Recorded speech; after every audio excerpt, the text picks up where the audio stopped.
समादरणीय शुद्ध पवित्र आत्माओं, ईश्वर की महती कृपा से हमने यह जाति उत्तम कार्यों का संपादन किया। आइए 3 बार ओम का उच्चारण करते हैं। वाणी को पवित्र, मन को शांत और आत्मा को आनंदित करते हुए लंबा सांस लेकर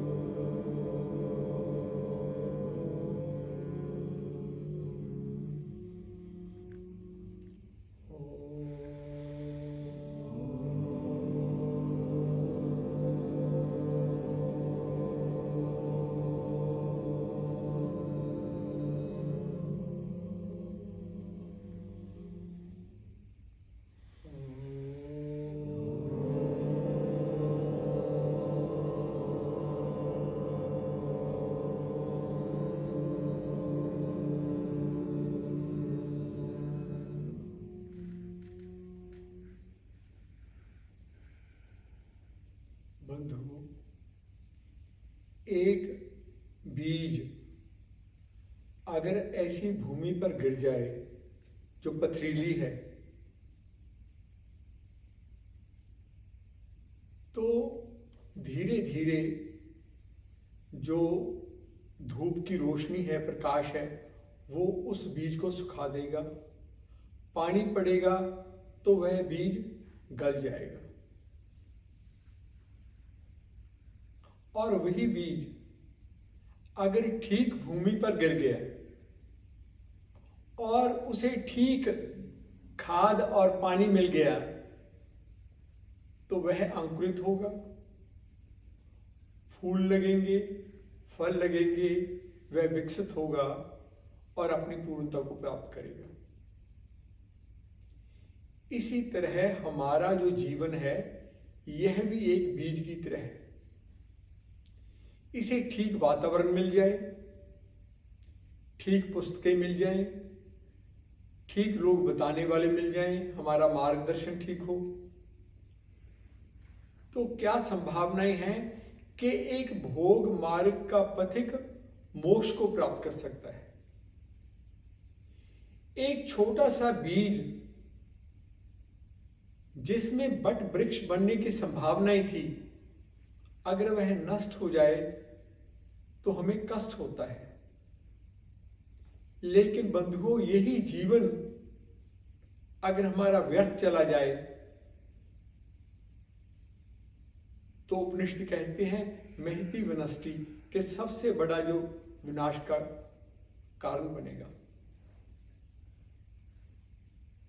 कहते मेरे दोस्त ने क्या बड़े बड़े काम किए, बीए की, एमए की, नौकरी की, पेंशन ली और मर गए।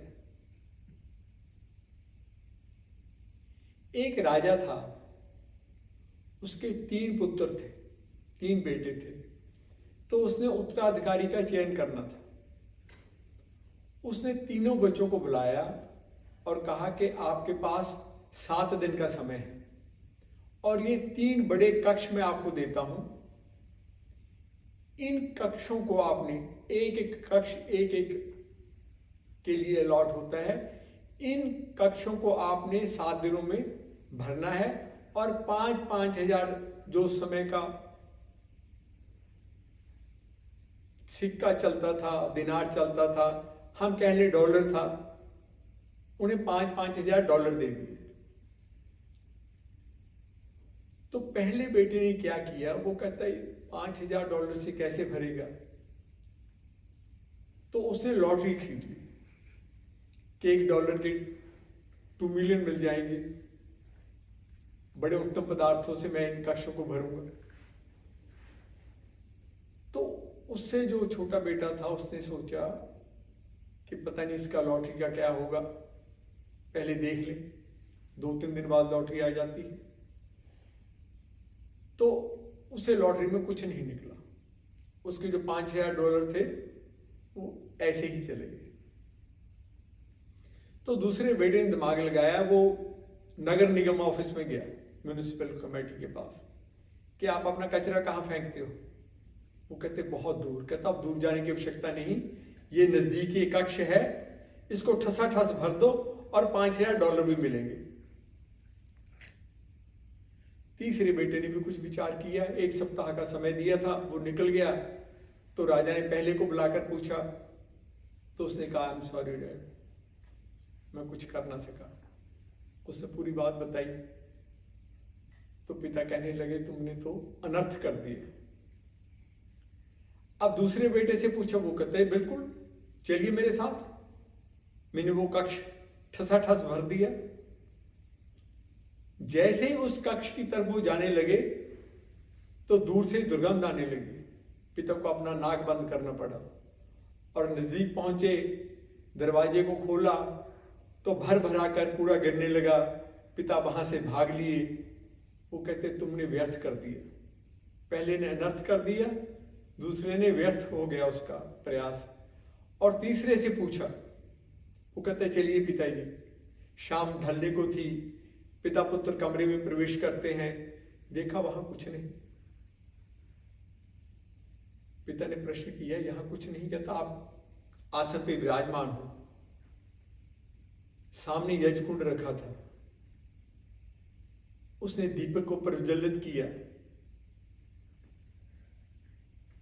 जो कक्ष था वो प्रकाश से भर गया। फिर उसने समिधा सजाई, सामग्री डाली तो सुगंध से भर दिया। फिर उसने वेद मंत्रों का उच्चारण किया, वेद मंत्रों की गूंज से भर गया। दीपक का प्रकाश और सामग्री की सुगंध और वेद मंत्रों का उच्चारण, पिता प्रसन्न हुए, उसे उत्तराधिकारी बना दिया। बंधु, ये कहानी हम सबकी है। हम अपने जीवन के साथ अनर्थ करते हैं या उसे व्यर्थ करते हैं या उसका अर्थ जानते हैं। अर्थ का अर्थ यह है कि जीवन के सार को जान लेना। जैसे अभी प्रशांत जी कहते थे कि साक्षात्कार, जो जाना उसे जीवन में उतार लिया। अगर किसी व्यक्ति को परिवार में ऐसा रोग हो जाए कि वो जो खाए वैसा ही निकल जाए, कुछ पचे ना, तो स्थिति गंभीर हो जाएगी, रस रक्त मज्जा बनना बंद हो जाएगा। हम उसे हॉस्पिटल लेकर जाएंगे। लेकिन क्या हमारा यह हम मानसिक रूप पर ऐसा नहीं हो गया कि जो जैसा हम सुनते हैं वैसा ही निकल जाता है? ना श्रवण, ना मनन, ना निधिध्यासन, ना साक्षात्कार। तो आइए हम विचार करें। कहते एक राजा शिकार के लिए निकला तो रास्ता भूल गया। गडरिये ने उसे बताया कि राजन आप गलत मार्ग पे आ गए, उसे रास्ता दिखाया। राजा ने उसका धन्यवाद किया और कहा कि तुम्हें कभी किसी बात की आवश्यकता हुई मुझे कहना। कालांतर में वो जंगल खत्म हो गया जिसमें वो गडरिया लकड़ को काटकर कोला बनाकर बेचता था। तो राजा के पास गया, राजा ने उसे एक और जंगल दे दिया। कुछ समय निकल गया तो राजा ने देखा कि जाकर पता करें उसका क्या हाल है, क्योंकि वो जो अब राजा ने उसे दिया था जंगल, वो चंदन का जंगल था। उसने देखा उसका वही हाल, 1-2 वृक्ष बचे थे। राजा कहने लगा क्या कर रहे हो? कहते जी वैसे ही लकड़ को काटता हूं, कोला बनाता हूं, बेचता हूं। राजा ने कहा एक लकड़ का टुकड़ा लेकर जाओ शहर में और बेच कर आओ। वो पहले व्यक्ति के पास गया, उसने कहा 100 रुपए। वो हैरान हो गया, कहता 100? उसने कहा शायद इसे कीमत का पता होगा। वो कहने लगा 1000 ले लो। वो कहता 1000? तो फिर वो रोने लगा। यह कहानी हम सबकी है। हमें जो सांस मिले हैं, ये जो जीवन मिला है, ये चंदन की लकड़ से भी बहुत वैल्यूएबल है। लेकिन हमने अपनी संभावनाओं को नहीं पहचाना। मैं आपके सामने एक ऐसी उदाहरण देता हूं, वो आपने पढ़ी है, जानते हैं, सच्ची बात आपको बता रहा हूं।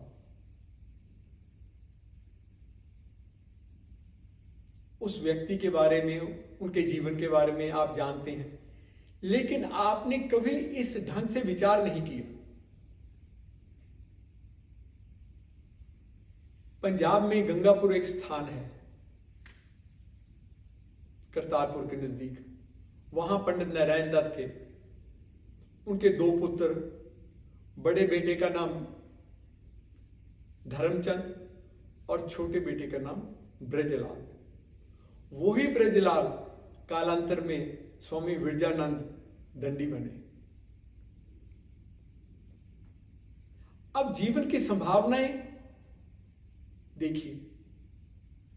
4-5 साल की उम्र में चेचक के कारण जिस बालक की आंखें चली गई, अंधा हो गया, 8वें साल में पिता ने उसे दीक्षा दी गायत्री की, उसे अमरकोश कंठस्थ कराया, संस्कृत के विषय में उसके ज्ञान को बढ़ाया। लेकिन 11 साल तक सब ठीक चलता रहा। जैसे ही बालक 12वें वर्ष में प्रवेश करता है, पहले पिता की और फिर माता का देहांत हो जाता है। बच्चा नेत्रविहीन है, अनाथ है। जब किसी बालक की बाजू नहीं, पैर नहीं, आंखें नहीं, तो माता पिता उसकी आंखें बनते हैं, उसकी बाजू बनते हैं, उसका कंधा बनते हैं। मुझे याद है, बैंक में एक लड़का आता था, बूटा सिंह था उसका नाम। दोनों बाजू उसके कटे हुए थे। मैं उसे लाइन में से बुला लेता, क्योंकि पैर के अंगूठा लगता था उसका, कि उनसे कहकर उसे पेमेंट दिलवा देता। लेकिन बाद में कहना चाहता हूं कि उसका पिता उसके साथ होता था। उसका पिता उसे लेकर आता, उसकी जेब से जो बैंक की कॉपी थी वो निकालकर मुझे देता। आंखें नहीं बालक की, माता पिता चले गए। यही बस नहीं, भाई और भाभी ने अच्छा व्यवहार नहीं किया। 13 वर्ष की आयु होते होते उस बालक ने घर छोड़ दिया। कहां गए? करतारपुर से ऋषिकेश। उन दिनों ऋषिकेश ऐसा ना था, आज से 200-250 साल पहले। कहीं कहीं को कुटिया बनी हुई है, और रेलवे का कोई मार्ग नहीं था, बस का कोई मार्ग नहीं था। वो करतारपुर से कैसे ऋषिकेश पहुंचे? और वहां उन्होंने क्या तप किया, क्या साधना की। जो बात मैं आपको कहना चाहता हूं कि उस समय वेदों के अर्थ गलत हो रहे थे।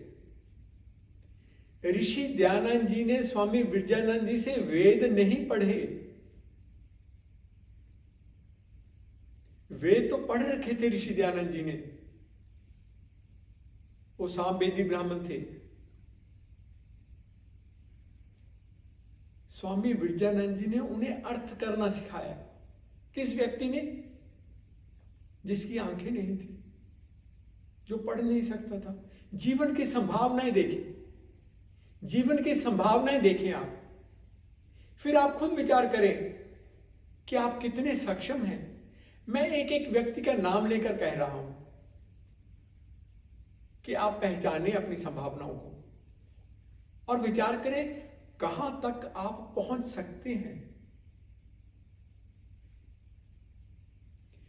जिस समय वेदों के अर्थ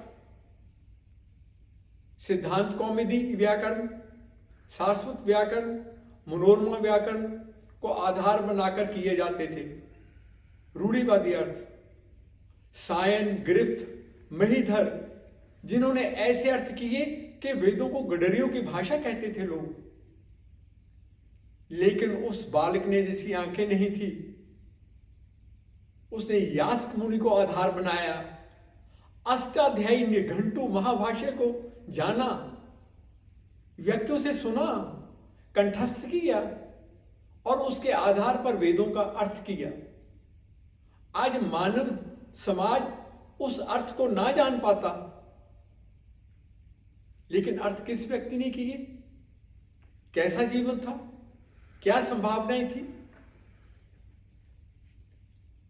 आज मैप बना हुआ है, हाईवे भी है। ऋषि दयानंद जी ने 2980 लगभग 3000 पुस्तकें पढ़कर सत्यार्थ प्रकाश लिख दिया।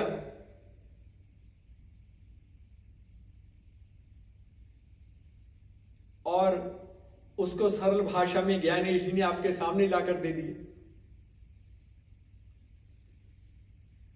नक्शा भी है, हाईवे भी है, चलना तो आपको है, प्रयास आपने करना है, संभावनाओं को आपने ढूंढना है।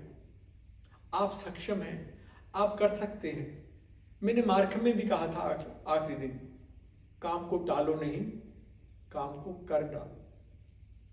फिर मत कहना कुछ कर ना सके, फिर मत कहना कुछ कर ना सके। यह नरतन तुझे अनमोल मिला, सत्संगत का भी योग मिला। प्रभु कृपा को पा करके भी यदि भव सागर से तुम तर ना सके, फिर मत कहना कुछ कर ना सके। ओम शांति।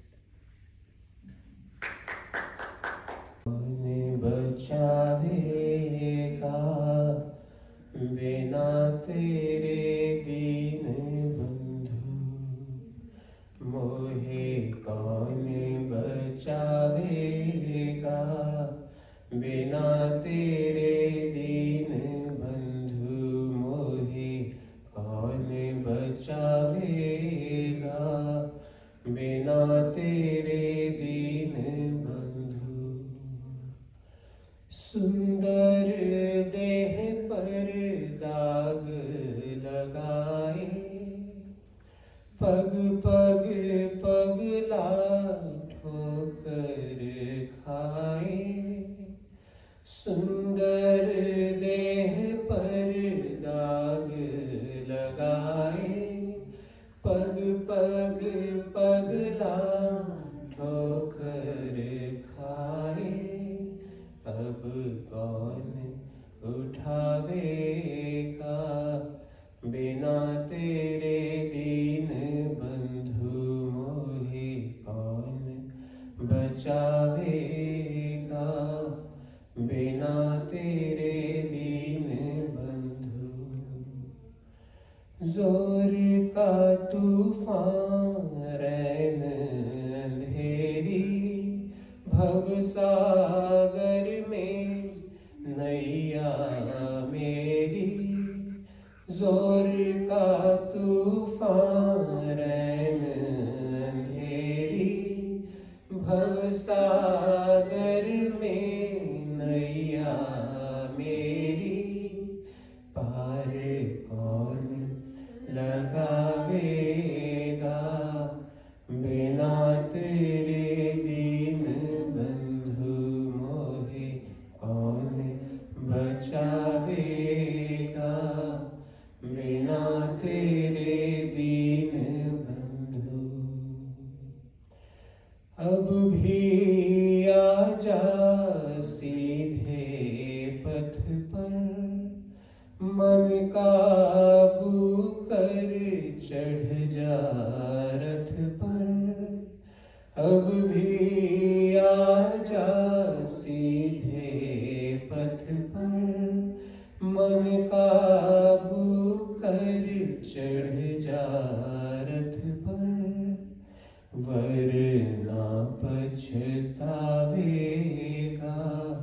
बिना तेरे दीन बंधु, कुछ हाथ न आवेगा बिना तेरे दीन बंधु, मोहे कौन बचावेगा बिना तेरे दीन बंधु।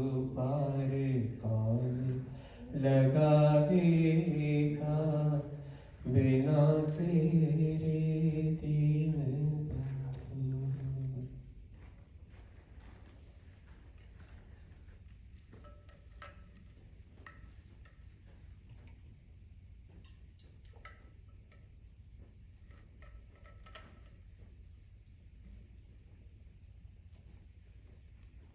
हम जो eternal Vedic insights, journey of truth, peace and joy, इसका 9th चैप्टर कर रहे थे, तो उसमें हमने बहुत सी चीज़ें पिछले 4-5 बार में करी, जिसमें पेज नंबर जो बुक में है वह है 100 से।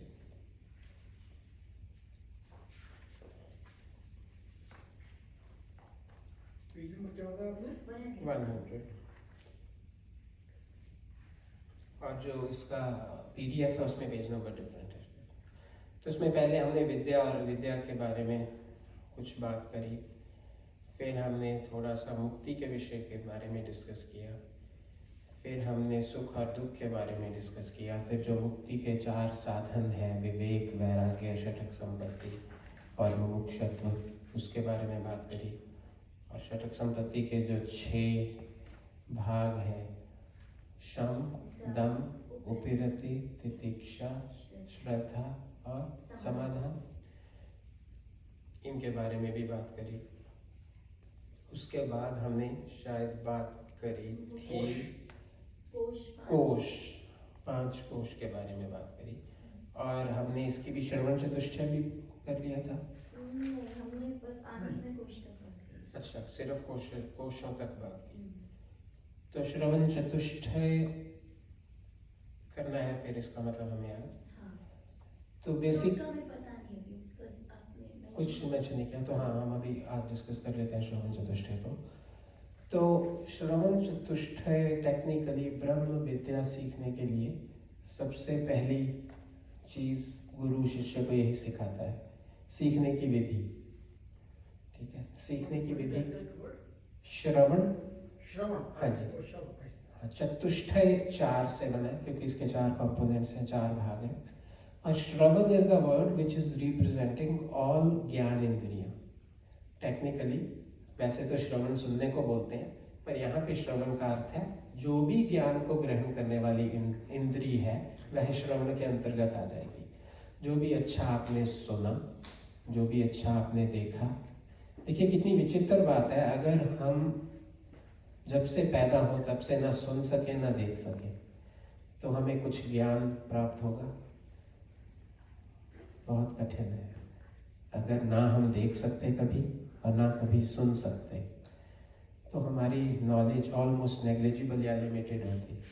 और ना स्पर्श कर सकते, जितनी भी ज्ञान इंद्रियां हैं वो ले लीजिए, ना स्मेल का कुछ मतलब एक्नॉलेज कर सकते, तो कौन सा हो गया? रूप, रस, और ना रस को चख सकते, मतलब सभी रस हमारे लिए मान लीजिए सेम ही हो जाते, कुछ ऐसा डिसऑर्डर होता, तो हमें बिल्कुल एक पशु से भी बदतर जीवन होता हमारा। हम बस एग्जिस्ट करते और इससे अधिक हमारा कुछ भी जीवन ना होता। तो इसलिए ये एक बहुत बहुत बहुत बड़ी बात है कि जो ज्ञान इंद्रियां हैं, जितना भी गलत या ठीक हमें ज्ञान है, वो इन्हीं ज्ञान इंद्रियों के कारण है। तो मैंने जैसे अभी आर्य समाज मार्ग में हम डिस्कस कर रहे थे कि गार्बेज इन गार्बेज आउट, ठीक है ना। तो आप जितना मर्जी अच्छा आपका क्वालिटी कंट्रोल डिपार्टमेंट हो, जितना मर्जी अच्छी मशीनरी हो, जितना मर्जी अच्छी इंस्पेक्शन हो, जितने मर्जी अच्छे वर्कर्स हो, लेकिन अगर जो रॉ मटेरियल है वो ठीक नहीं होगा, तो जो फाइनल प्रोडक्ट है वो गलत ही बनेगा। इसलिए श्रवण चतुष्टय का जो पहला भाग है श्रवण, उसमें सबसे इम्पोर्टेंट बात यही है कि हम इन इंद्रियों से क्या ग्रहण करें। इस चीज़ पे अपने आप को चेक करते रहें 24 घंटे कि क्या मैं जो देख रहा हूँ वो वर्थ वॉचिंग है, क्या जो मैं सुन रहा हूँ वो वर्थ लिसनिंग है। तो ये सारी, क्योंकि 90% ज्ञान इन्हीं 2 चीज़ों से हमें होता है। तीसरा क्या, जो मैं खा रहा हूँ, वो वर्थ हीटिंग है, क्योंकि वो भी तो ज्ञान इंद्रिय ही है, जीवा भी तो ज्ञान इंद्रिय है, उससे हम खाते हैं, अपना टेस्ट का हमें फील होता है उससे। तो पहली चीज़ तो श्रवण चतुष्टय में ये है कि हमें अपने आप को मॉनिटर करना है कि हम क्या सुन रहे हैं, क्या खा रहे हैं, क्या देख रहे हैं। और जब हम ब्रह्म विद्या को ही सुन रहे हैं तो क्या हम सुन भी रहे हैं या नहीं रहे हैं, यह भी एक पार्ट है। क्या हम देख भी रहे हैं या नहीं रहे हैं। जैसे हमें काउंसलिंग में टाइप्स ऑफ और फॉर्म्स ऑफ नॉन लिसनिंग करवाते हैं। उसमें क्या होता है, आप सूडो लिसनिंग करते हैं, जब आप सुनने की एक्टिंग करते हैं पर आप सुनते नहीं, ठीक है। या आप सेलेक्टिव लिसनिंग करते हैं, जो बच्चे घर में बहुत करते हैं। बच्चे को बोलते हैं तुम ये करोगे तो तुम्हें ये लेके देंगे, तो बच्चा जो करना है वो याद नहीं रखेगा, लेकिन जो लेके देंगे वो याद रखेगा, ठीक है। और पति पत्नी में भी सिलेक्टिव लिसनिंग होती है, कपल्स में भी होती है, ऑफिस में भी होती है, बहुत सारे सबॉर्डिनेट में भी हो सकती है, हर एक में होती है सिलेक्टिव लिसनिंग, ठीक है ना। कि जो आपको अनुकूल है, आपके मतलब पे आपने वो ग्रहण कर लिया, और जो आपके प्रतिकूल है या जिससे आपका कॉन्फ्लिक्ट है, जो आपको कठिन लगता है, जो आपको मुश्किल लगता है, आप डिसएग्री करते हैं, वो आप ये शो करते हैं कि मैंने सुना ही नहीं। और इंद्रियाँ इतनी दक्ष हो जाती है कि सच में ही सुनते नहीं। घर में भी बहुत होता है, हम कई बार आपस में एक दूसरे को बोलते हैं कि कल बताया तो था, कहते मुझे तो पता नहीं कब बताया था, खाते वक्त बताया था, तो पता नहीं, मुझे याद नहीं कब बताया था। तो these are forms of non listening. तो इसीलिए स्वामी सत्यपति जी हमें, जब भी हम शिविर में जाते थे, तो जिसके पास कॉपी पेंसिल नहीं होती थी, कहते थे आराम से जाके ले आओ, कॉपी पेंसिल लेके आओ पहले, क्योंकि you have, this is the best way to श्रवण, this is the best way to watch, अगर आप उसको रिटेन कर पाए। क्योंकि अदरवाइज अगर आप सिर्फ सुनते हैं तो विद इन 7 days ऐसा कहा जाता है कि you lose 99% of the information. 1% आपको हल्का सा याद रह जाएगा कि हाँ आर्य समाज में गए थे, कुछ वहाँ पे कुछ हवन हुआ था, बस इतना याद रहेगा, इसके बाद कुछ याद नहीं रहेगा, सब मिट जाएगा। तो इसलिए फर्स्ट पार्ट श्रवण चतुष्टय का यही है कि आप जो सुने उसको इतना अच्छी तरह सुने। मुझे अभी भी याद है स्वामी दयानंद सरस्वती के जीवन में ऐसी बहुत सी घटनाएं हैं कि गुरु ने उनको कुछ बताया तो उन्होंने सुना और गुरु ने कहा दोबारा सुनाओ कि मैंने क्या बताया। तो स्वामी दयानंद सरस्वती ने कहा कि मुझे याद नहीं आ रहा। तो गुरु ने कहा कि तुम याद नहीं आ रहा तो याद करो, जाओ जाके याद करके आओ, सोच के आओ क्या बताया। तो फिर वो कहते मैं अपना उपासना में, समाधि में या जैसे भी एकांत होकर बैठता था और बहुत ज़्यादा गहन चिंतन करता था कि क्या बताया था, क्या बताया था, और फिर याद आ जाता था कि गुरु ने क्या बताया। तो पहले तो हमारा ओरल कल्चर ही था विद्या को ट्रांसफ़र करने का।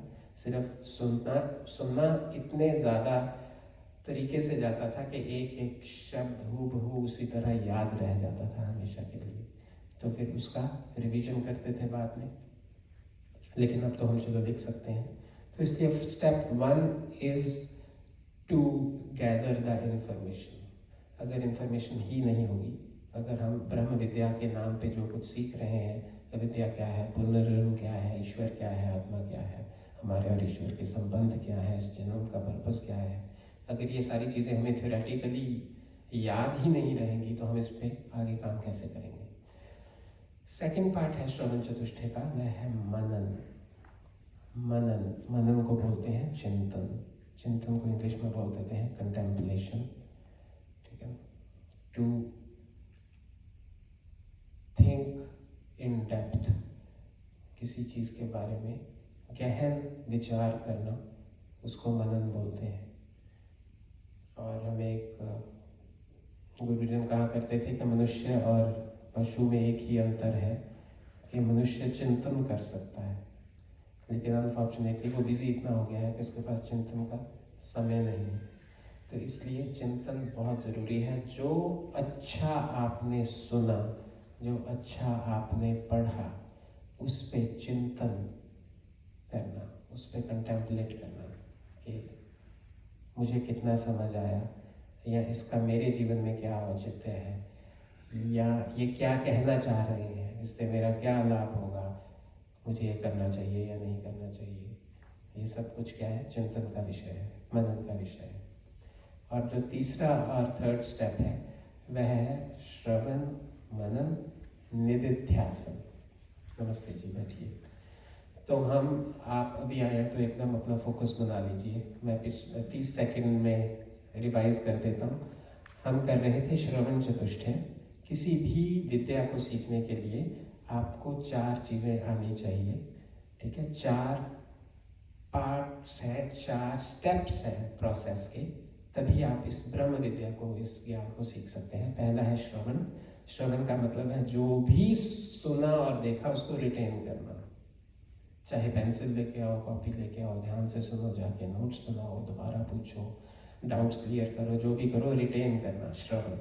नंबर 2 है मनन, टू कंटेम्पलेट अपॉन इट, उसके बारे में चिंतन करना, विचार करना, सोचना, बार बार सोचना, ये मेरे लिए है, मेरे पे एप्लीकेबल है तो क्यों है, नहीं है तो क्यों नहीं है, मेरा इसके जीवन में क्या लाभ है, इससे मुझे क्या बेनिफिट्स है, क्या नुकसान है, ये मैंने क्यों पढ़ा, इसका क्या पर्पज़ है, तो क्या बेनिफिट्स है, सब कुछ सोचना बार बार बार बार बार बार।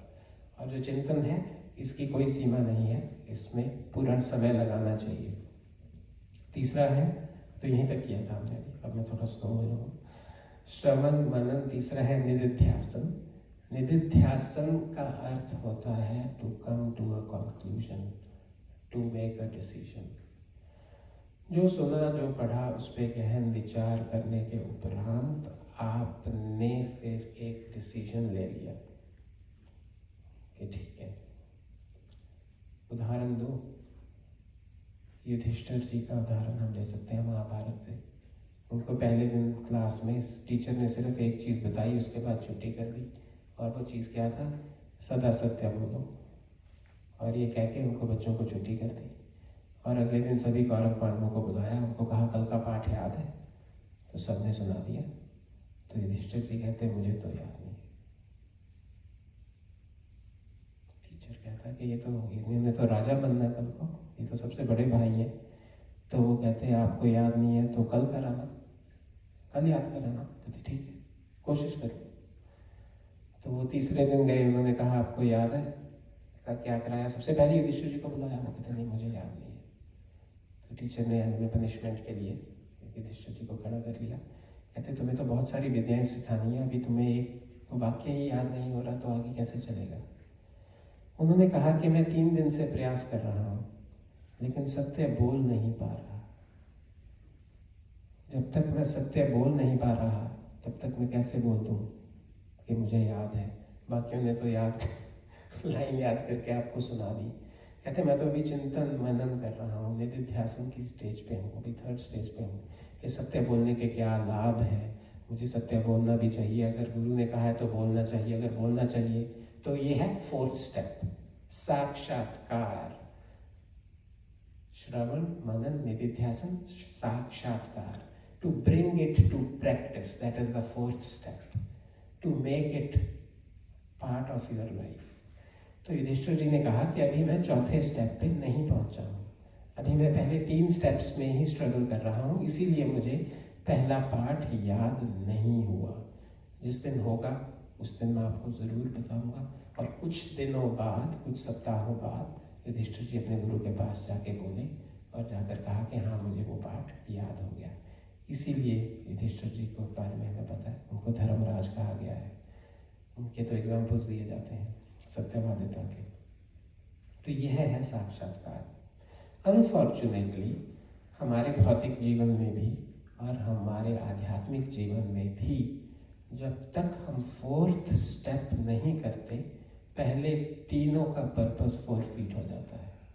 मतलब ये एक ऐसा सवाल है, एक ऐसा क्वेश्चन है कि अगर आप इसके चारों पार्ट नहीं करोगे तो नंबर 0 आएंगे।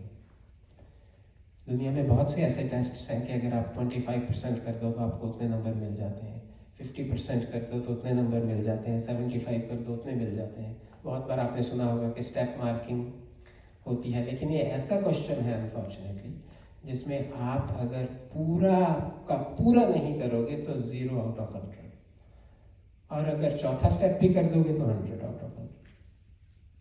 तो ये एक प्रॉब्लम है। और इजी करता हूँ आपको, हम सभी इमिग्रेंट्स हैं, ठीक है। हमने सुना किसी से कनाडा के बारे में, स्टेप 1 उसको रिटेन किया, तभी स्टेप 1 पूरा हुआ। स्टेप 2 क्या किया? चिंतन किया। और बहुत लोग, हम तो बहुत बार डिस्कस करते हैं कि ऑस्ट्रेलिया बेटर है कि न्यूजीलैंड बेटर है कि कनाडा बेटर है, किसकी पीआर जल्दी मिलेगी, क्या पॉइंट सिस्टम है, क्या तरीका है। तो वो सारा निधिध्यासन मनन किया। फिर तीसरा step, we came to a conclusion. That is another topic of discussion, whether the decision was right or wrong. Right or wrong, but we took a decision that we will come to Canada. ठीक है, ये step 3 हो गया। अब अगर कोई यहाँ तक आके छोड़ दे, स्टेप 1 कर ले, स्टेप 2 कर ले, सारे सेमिनार अटेंड कर ले, सारे एजेंट्स से मिलाए, सारे वेबसाइट्स देख ले, सारे नोट्स बना ले, जॉब लेटर लिख ले, डिसाइड कर ले कि मुझे जाना है, सब कुछ अपनी फाइल तैयार कर ले और उसको वहीं पड़ी रहने दे, तो 100 में से कितने नंबर आएंगे? 0। फिर आपने स्टेप 4 किया, आपने अप्लाई किया, आपने फ़ी भरी, आपने आइल्ट्स लिया, जो भी आपके रिक्वायरमेंट्स थे वो सारे पूरे किए, एंड अनफॉर्चुनेटली वीज़ा आना तक भी स्टेप 4 कंप्लीट नहीं माना जाएगा। फिर आपने टिकट खरीदी, फिर आप जहाज़ में चढ़े, फिर आप यहाँ आए, तब जाके स्टेप 4 पूरा होगा। तो ये मैंने एक भौतिक एग्जाम्पल लिया। जब भौतिक जीवन में हमें सफलता नहीं मिलती, जब तक हम चारों स्टेप नहीं करते, तो हमें कैसे एक्सपेक्ट करते हैं कि आध्यात्मिक जीवन में हमें सफलता मिल जाएगी केवल यज्ञ करने से, केवल भजन गाने से, केवल पाठ करने से, केवल रामायण गीता पढ़ने से, वेद पढ़ने से, उपनिषद पढ़ने से। ये हमारी बिल्कुल एक गलत धारणा है, गलत सोच है। हमें इसको ठीक करना पड़ेगा। स्वामी जी बार बार यही बोलते थे कि यह एक प्रैक्टिकल मार्ग है, यह एक प्रयोगशाला है।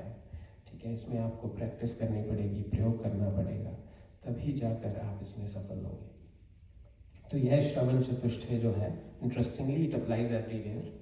ये जॉब इंटरव्यू में भी अप्लाई होगा। आपने किसी कंपनी के बारे में सुना, आपने उसका वेबसाइट देखा, चिंतन किया, मनन किया, दोस्तों से पूछा, पैकेज देखा, ग्रोथ की अपॉर्चुनिटीज़ देखी, सारा सोच विचार के डिसाइड कर लिया, ठीक है, आई विल अप्लाई। ठीक है, फिर आपने अप्लाई किया, फिर आपको इंटरव्यू आया, आप इंटरव्यू देने गए, फिर आपको ऑफर लेटर आया, आपने साइन किया, फिर जिस दिन आप पहले दिन जॉब पे गए फिजिकली, तब आपका जाके श्रवण चतुष्टय जो पूरा साइकिल है, चारों स्टेप्स पूरे होते हैं। जीवन में ऐसे, भौतिक जीवन में सैकड़ों एग्जाम्पल है, और भौतिक जीवन में हम बहुत ज़्यादा प्रो हैं इसमें। That is another interesting thing. We are lucky that we know how to execute this process and we have successfully implemented it hundreds of times. अपने भौतिक जीवन में गाड़ी लेनी है, वो भी कुछ भी है, हम पूरा साइकिल करते हैं। लेकिन अनफॉर्चुनेटली आध्यात्मिक जीवन में आके हम 90% ऑफ अस तो पहले स्टेप में ही पहला ही नहीं पूरा कर पाते। जैसे हम अभी आपके आने से पहले बात कर रहे थे कि 99% ऑफ द इंफॉर्मेशन तो लॉस्ट हो जाती है एक हफ्ते में, कि क्या सुना था उस दिन। ठीक है, तो फर्स्ट स्टेप ही नहीं हो पाता, तो सेकंड तक तो बहुत मुश्किल है, और फिर थर्ड, फिर फोर्थ। तो ये श्रवण चतुष्टय है जो इस बुक में बहुत ब्रीफली दिया है। तो स्वामी जी तो बहुत बार इसको बार बार बताते थे और पूछते थे, हाँ जी आप कौन से स्टेप पे हैं। ठीक है, किसी स्पेसिफिक एक और चीज़ है, जब भौतिक वाला हम कर रहे होते हैं उसमें goal is done each time, इसमें गोल इज नेवर डन, नहीं। You have to keep practicing it. हाँ, तो डन ऐसे ही हो जाएगा कि मान लीजिए युधिष्ठिर जी ने अपने गुरु को कहा 15 दिन बाद, 20 दिन बाद कि हाँ मुझे याद हो गया। उसका अर्थ यही है कि उन्होंने पिछले 20 दिन से झूठ नहीं बोला। और इंटरेस्टिंगली जॉब में भी goal is not done, you will have to maintain your job. ठीक है ना, कनाडा में भी goal is not done, you will have to maintain. बहुत लोग वापस चले जाते हैं, I know many immigrants who came and to that. ठीक है, इसीलिए अगर हमने गाड़ी का एग्जांपल लिया, उसमें भी you have to pay insurance, you have to do the maintenance, winter tyres, rust proofing, जो भी आपको तो मेरे से ज़्यादा पता है। तो ऐसा नहीं है, you will have to keep on working to say that yes I am successfully implementing it in my life। तो सत्य में भी आपकी बात ठीक है। तो 20 दिन तो युधिष्ठिर जी ने सत्य बोला, लेकिन आगे भी उनको ध्यान रखना पड़ेगा। ऐसा नहीं है कि वो गुरु को बोलते मुझे याद हो गया, अगले दिन झूठ बोलना शुरू कर। हाँ, तो बिल्कुल ठीक है। तो तभी स्वामी जी बोलते थे कि ये तलवार की धार पे चलने वाला मार्ग है। तो इस मार्ग को ये इतना कठिन मार्ग है कि इस पे आप थोड़ा सा चूके और गिरे। सॉरी, आप बिल्कुल प्रशांत जी, हो के नहीं पाता फिर। लाइक बहुत बार ऐसे एग्जांपल्स आते हैं कि बाद 2 महीने बाद जब हम वापस देखते हैं, लगता है यार ये तो होना चाहिए था, ऐसे कर सकते थे। लेकिन जब इन द मोमेंट होते हैं तो लगता है कि जितनी भी प्रैक्टिस है, जितनी भी एजुकेशन है, वो कहीं और चली गई है। बिल्कुल ठीक है। और कुछ समझ नहीं आ रहा कि करना क्या है। बहुत अच्छा क्वेश्चन इन्होंने पूछा है। आप पिछले सेशन में नहीं थे तो वी ब्रीफली डिस्कस्ड इट। तो जो हमने मुक्ति के 4 उपाय थे उसमें एक था श्रद्धा, ठीक है, उसमें ये डिस्कस किया था। तो मैं ब्रीफली आपको आंसर बताता हूँ। हो इसलिए नहीं पाता क्योंकि हमें इसको करने के क्या बेनिफिट्स हैं वो नहीं दिख रहे हैं। हमारी इसमें श्रद्धा नहीं है, हमारा इसमें पूर्ण विश्वास नहीं है, हमारी इसमें पूरी रुचि नहीं है, इसलिए नहीं हो पाता। जो चीज़ें हो पा रही हैं आप उनसे इनको कंपेयर करिए। उसमें आपकी बहुत रुचि थी, बहुत श्रद्धा थी और आपको बहुत ज़्यादा बेनिफिट दिखता था। हम यहाँ भी आए क्यों आए? हमें बहुत ज़्यादा रुचि थी, बहुत ज़्यादा बेनिफिट दिखता था। मुझे तो याद है, बात हंसी की भी है कि मैं जब इंडिया में था मैं वो कनाडा याद कर रहा था एक दिन बैठा, ठीक है ना। इतनी श्रद्धा और रुचि थी यहाँ आने में। तो इसलिए नहीं हो पाता कि हमने ठीक है सुन रखा है थोड़ा बहुत, मतलब सुपरफिशियली हम इसको मतलब थोड़ा बहुत सुन लिया, वही ना तो श्रवण किया, ना चिंतन किया, ना मनन किया, और इसीलिए आगे 3rd और 4th स्टेप नहीं हो पाते हमारी ऋषियों के। और एक और बहुत इंपॉर्टेंट बात आपके क्वेश्चन के आंसर में, और स्वामी जी ये बार बार बोलते थे, वो बोलते थे मनुष्य के पतन का सबसे बड़ा कारण यह है कि वह अपनी बुद्धि को ऋषि मुनियों की बुद्धि से ज़्यादा सुपीरियर मानता है। हम मानते हैं कि मैं मानता हूँ कि मेरी बुद्धि ऋषि मुनियों की बुद्धि से ज़्यादा सुपीरियर है, अभी मैं 5-6 साल और काम कर लूँ, ऋषि मुनियों को क्या पता है, ठीक है ना। उपासना बाद में कर लेंगे, कोई बात नहीं, बहुत टाइम पड़ा है। तो बस वो बोलते यही पतन का कारण है। और फिर हम स्वामी जी को बोलते थे कि नहीं, कई बार बात समझ में नहीं आती इसलिए नहीं हम करते। तो आप ऐसे क्यों कहते हैं कि हम ऋषियों से ऊपर अपनी बुद्धि को मानते हैं? हम तो इसलिए नहीं करते क्योंकि हमें समझ नहीं आती। तो स्वामी जी इसका उत्तर देते थे, आपको 10 में से 4 समझ आ गई? हम कहते थे हाँ। तो कहते वो तो करो, जितना समझ आ गया वो तो करो, जिसमें डाउट है वो डाउट क्लियर करते रहो। लेकिन आपको 10 में से 2 समझ नहीं आई इसलिए आप बाकी 8 भी ना करो, ये तो कोई तरीका नहीं है ना। जॉब में भी तो ऐसा ही होता है, जॉब में भी तो ऐसे ही होता है। कई बार हमें सब कुछ नहीं पता होता, जितना जितना पता होता है उतना उतना तो परफॉर्म करते हैं। तो इसी तरह first answer to your question, ऋषियों में रुचि, श्रद्धा और विश्वास रखो। जो उन्होंने कहा है उसको, स्वामी जी बोलते थे, मैं तो उसको बिल्कुल क्या बोलते हैं, पत्थर की लकीर मान के चलता हूँ। बस मैं उसके बाद अपना दिमाग चलाता ही नहीं, मैं तो उसको अंधविश्वास की तरह मानता हूँ। तो वो वही एक और रीज़न है जो आप कह रहे हैं क्यों नहीं हो पाता।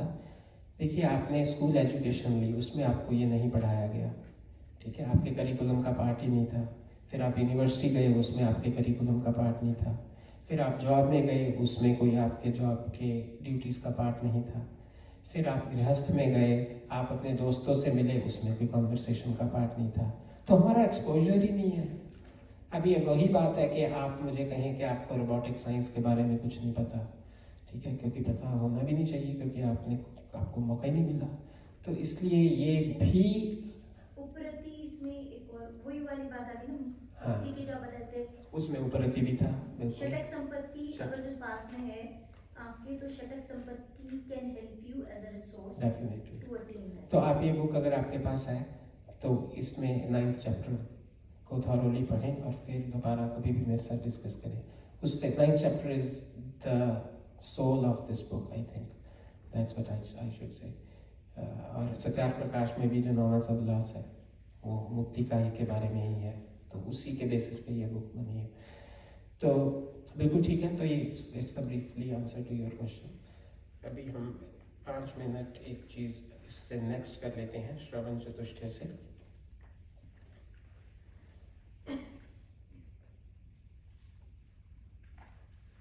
थोड़े आसान वाला कर लेते हैं, अगला टॉपिक थोड़ा लंबा है। उससे आगे 1-2 क्वेश्चंस पूछे हैं गुरु से शिष्य ने। तो शिष्य गुरु को कहता है कि हम जन्म मरण के चक्रव्यूह में क्यों पड़े रहते हैं। तो यह एक क्वेश्चन है इसमें। कि हम the cycle of life and death में क्यों पड़े रहते हैं, क्यों बार बार जन्म लेते हैं, मरते हैं, जन्म लेते हैं, मरते हैं, जन्म लेते हैं, मरते हैं। तो इसमें गुरु ने सिंपल आंसर दिया है, कर्माशय के कारण। आशय होता है सहारा, आशय होता है पात्र, आशय होता है वो स्थान जिसमें आप एक्यूमुलेट कर सकें। तो जैसे हम बोलते हैं जलाशय, है ना, जिसमें जल एकत्रित होता है, ऐसे होता है कर्माशय जिसमें कर्म एकत्रित होता है। तो कर्म हम बहुत बार डिस्कस कर चुके हैं, निष्काम और सकाम होते हैं। तो जितने भी सकाम कर्म हम करते हैं वो कर्माशय बनता जाता है, और जो भी हम सकाम कर्म करते हैं वो हमें दो तरह से फल देने वाले होते हैं। एक फल इसी जन्म में मिलता है जिसको हम दृष्ट जन्म वेदनीय बोलते हैं, एक फल अगले जन्म में मिलता है जिसको हम अदृष्ट जन्म वेदनीय बोलते हैं। आप ऐसे ही समझ लीजिए, अभी हम में से कुछ लोग किचन गार्डनिंग करते हैं बैकयार्ड में, तो कुछ फल फ्रूट जो भी हमें 2 महीने में मिल जाते हैं, कुछ 5 साल में मिलते हैं, ठीक है। कुछ ऐसे पेड़ हैं जिनमें से फ्रूट 5 साल बाद मिलता है। तो इसी प्रकार जैसे ज़्यादा खा लिया, अभी पेट में दर्द होएगा, फल अभी मिल गया, गाड़ी खुली छोड़ दी, लैपटॉप उठ गया अभी साथ के साथ, है ना। तो इस तरह से कुछ कर्मों का फल तभी मिलता है, और कुछ कर्मों का फल ईश्वर की न्याय व्यवस्था में इस तरह का होता है कि वो इस जन्म में दिया ही नहीं जा सकता। क्यों? क्योंकि वह फल जाति आयु भोग के रूप में मिलना होता है। उस फल के बेसिस पे आपकी स्पीशीज डिसाइड होनी होती है। तो जब आप ऑलरेडी ह्यूमन स्पीशीज में हैं तो ईश्वर उस कर्म का फल आपको यहाँ कैसे दे देगा? अभी जीते जी मेरी स्पीशीज थोड़ा चेंज कर देगा। तो ईश्वर हैज़ टू वेट। तो ईश्वर उसको अदृष्ट जन्म वेदनीय कैटेगरी में डालता है, तो उसके बेसिस पे हम अलग अलग योनियों में जाते हैं। चलो मान लीजिए मेरे बहुत से कर्म ऐसे भी हैं कि हो सकता है मुझे अगले जन्म में मनुष्य ही बनना हो, फिर भी वो मनुष्य किस परिवार में, किस तरह के माहौल में, किस देश में, किस संस्कारों में, किस संस्कृति में, किस कल्चर में, तो वो ईश्वर को वेट करनी पड़ती है। तो इसलिए हम जन्म और मरण के साइकिल में तब तक पड़े रहते हैं जब तक हमारा कर्माशय जो है वो इस प्रकार के कर्मों से भरा रहता है, जो कर्म निष्काम नहीं है, साकाम है, और जो कर्म सत्व, रज और तम इन तीनों से प्रभावित होकर हम करते हैं। टेक्निकली जो हम यज्ञ करते हैं यह भी मनुष्य जन्म दिलवाने वाला कर्म है। यह मुक्ति की एलिजिबिलिटी बनाने वाला कर्म है, पर मुक्ति दिलाने वाला कर्म नहीं है। पर यज्ञ भी अगर हम मैकेनिकल वे में कर रहे हैं तो उसका भी कोई लाभ नहीं। हाँ, वो तो है ही नहीं है। मैकेनिकल वे में तो किसी चीज़ का भी लाभ नहीं है। हाँ, वो तो हम श्रवण चतुष्टय में समझ ही चुके हैं। हाँ, मैकेनिकल का मतलब तो आप रिटेन ही नहीं कर पा रहे। तो यज्ञ भी मनुष्य जन्म, तो ये जो कहा है जन्म मरण का साइकिल, इस क्वेश्चन को थोड़ा हमें समझना पड़ेगा। इस क्वेश्चन में मनुष्य योनि की भी बात की गई है। इस क्वेश्चन में ये नहीं कहा कि मैं अलग अलग योनियों में क्यों जाता हूँ। इस क्वेश्चन में ये पूछा गया है कि मैं योनि में ही क्यों आ रहा हूँ, मैं मनुष्य भी बन रहा हूँ तो क्यों बन रहा हूँ, मैं cycle of life and death में क्यों आ रहा हूँ। That is the question. पर इसमें एक चीज तो वापस वही आ जाती है ना कि जैसे आपने पहले बताया था कि अगर लाइफ एंड डेथ की साइकिल में तो हमें वापस फिर भी आना ही है, क्योंकि लेकिन वो तो बिल्कुल फिर भी नहीं छूट सकते, पर आप 1.3 ट्रिलियन ईयर्स के लिए छूटते हैं। हाँ, तो उसको लगभग मान लिया जाता है। जैसे हम कई बार आपस में नहीं बोलते थे अब तो सारी लाइफ सेट है, तो वो सारी कितनी है? 20 साल, 30 साल, 40 साल, 50 साल, हाँ, ट्रिलियन। हाँ, तो यहाँ ये क्वेश्चन तो बहुत कॉमन है कि अगर वापस ही आना है तो क्यों जाए, है ना। ये हमने वहाँ भी डिस्कस किया था ना कि वो कहता है अगर ऑफिस से वापस ही आना है शाम को तो क्यों जाए। ये क्या सवाल हुआ? ये तो कोई लॉजिक बना नहीं। अगर रात को वापस से ही भूख लगनी है तो अब क्यों खाएं? भूख तो फिर लगेगी 6 घंटे बाद। अगर सुबह उठना ही है वापस से तो क्यों सोए?